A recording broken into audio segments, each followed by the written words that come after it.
Shalini TV நேயர்களுக்கு வணக்கம். தை மாதம் கும்பராசிக்கு என்ன பலன்கள்னு பார்ப்போம்.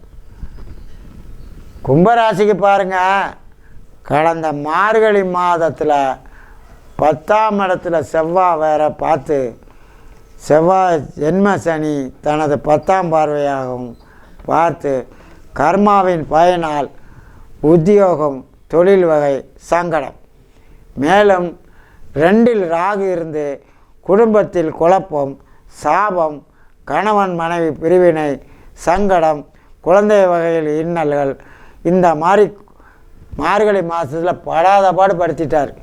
எப்படியோ சமாளிச்சிட்டோம். தை மாதத்தில் விரயஸ்தானத்தில் சூரியன் வந்திருக்கிறாரு. இப்போது இந்த மாதம் விரயந்தாங்க, எக்கச்சக்கமான செலவு நடக்க போகுது. தந்தை வகை, தந்தை வர்க்க வகையில் ஏதாவது துக்கம் நடக்கிறதுக்கும் வாய்ப்பு இருக்குங்க. தை மாதத்தில் விரயத்தில் வந்த சூரியன் 7க்குடையவர், 12இல் கணவன் மனைவி வகையில் சங்கடம், சண்டைகள், வம்புகள், வழக்குகள் ஏற்படக்கூடிய மாதம். பல நஷ்டங்களையும் விரயங்களையும் ஏற்படுத்தும் இந்த மாதம்.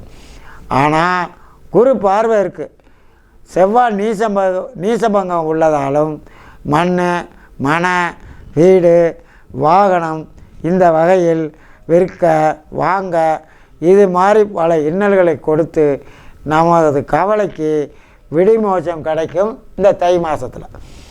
பொதுவாக கும்பத்திற்கு தற்காலம் 7.5 சனியில் ஜென்ம சனி தான் அதிக கஷ்டம் கொடுக்கும்.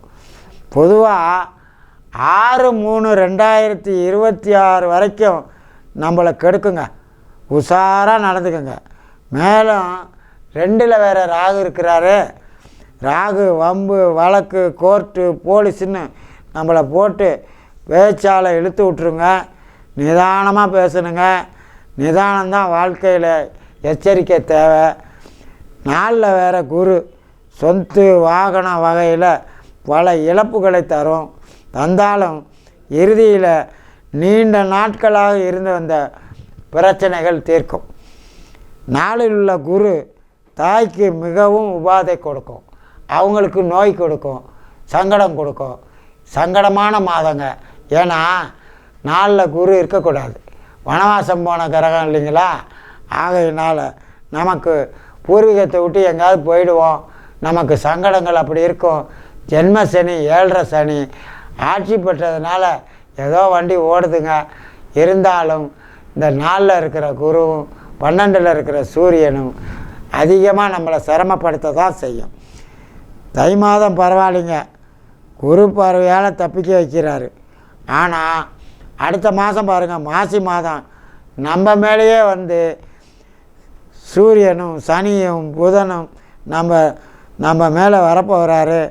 மேலும் 4/8 சுக்கிரன் 2இல் ராகுவோட சேர்ந்து வல்ல இன்னல்களை கொடுப்பாருங்க. எச்சரிக்கையாக, நிதானமாக, தெய்வ சிந்தனையோடு, இறைவனோட அருளோடு, நல்ல புத்தியுடன் நடந்து தை, மாசி, பங்குனி மாதம் வரை எச்சரிக்கையாக நடந்து குலதெய்வத்தை வேண்டி வெற்றி பெறுங்கள் இந்த மாதத்தில்.